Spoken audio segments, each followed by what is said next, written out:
ఉన్నటువంటి వివిధ పార్టీల ప్రజా సంఘాల ప్రజాప్రతినిధులందరికీ ముందుగా CPIML new democracy Bhadradri Kothagudem జిల్లా కమిటీ నుంచి విప్లవ అభినందనలు తెలియజేస్తున్నాను.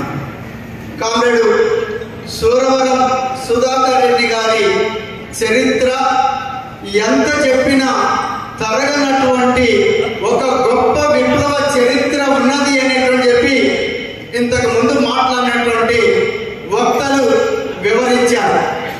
సూరవరం సుధాకర్ రెడ్డి గారు బతికున్నప్పుడు మనం విజ్ఞానాన్ని మన సమాజ మార్పు కోసం అందించారు. అయితే చనిపోయిన తరువాత ఎవరు కూడా విజ్ఞానాన్ని సమాజ మార్పు కోసం అందించారు.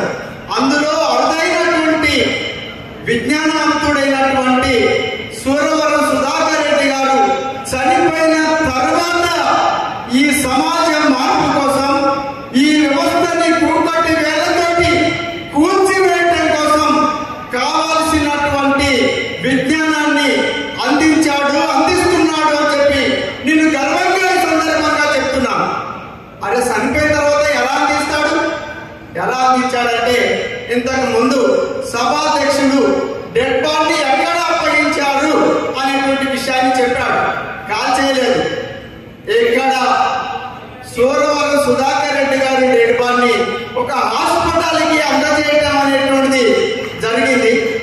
ఆ హాస్పిటల్కి అందజేసినటువంటి అవయవాల్ని మొత్తం కూడా ఈ సమాజ మార్పు కోసం డాక్టర్లు ఉపయోగిస్తున్నారు అనేటువంటి చెప్పి తెలియజేశారు. అందుకోసం ఆయన మిగతా అన్ని విషయాలు ఒకెత్తైతే చనిపోయిన తర్వాత అందించేటువంటి విజ్ఞానం అనేటువంటి అత్యంత గొప్ప విషయంగా నేను భావిస్తున్నాను. ఇక రెండో విషయం, ఈ సమాజంలో పుట్టిన ప్రతి జీవి ఏదో ఒక రోజు ఏదో ఒక సందర్భంగా మరణించడం అనేటువంటి సహజమైనటువంటిది.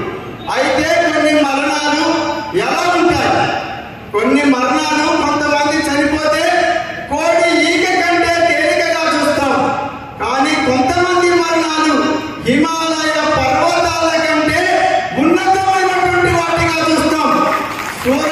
సూరవరం సుధాకర్ రెడ్డి గారి మరణం అనేటువంటిది హిమాలయ పర్వతం కంటే ఉన్నతమైనటువంటి మరణంగా మనం చూడాల్సినటువంటి అవసరం ఉందని చెప్పే సందర్భంగా దాన్ని మీరు సపోర్ట్ ద్వారా తెలియజేయాల్సిందిగా కోరుతున్నాను. ఇక సూరవరం సుధాకర్ రెడ్డి గారు ఈ వ్యవస్థ మార్పు కోసం అనునిత్యం పోరాడాడు. ఆ పోరాడుతున్నటువంటి క్రమంలోనే విద్యార్థి దశ నుంచి పార్టీ నాయకత్వం అత్యంత ఉన్నతమైనటువంటి స్థాయి వరకు పనిచేసినటువంటి క్రమంలో తనని వెనక్కి కొట్టడం కోసం, ఇక్కడ పీడిత ప్రజల కోసం నిలబడకుండా ఈ మార్క్సిజాన్ని ముందుకు తీసుకుపోకుండా చేయటం కోసం రాజ్యం ప్రభుత్వం ఈ వ్యవస్థ మొత్తం కూడా 10 సందర్భాలలో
ఎర్ర